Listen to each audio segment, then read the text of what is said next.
Hey, what is up? Listen, three things for you. The three big dubs. The watcher, the wisher, the worker.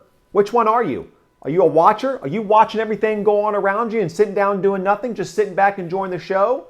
Are you the wisher? Are you the one like, oh my gosh, that's so awesome. Oh, I wish I had that. Oh, I'm never going to have that because I'm not hard enough. I don't work hard enough. Or are you the worker?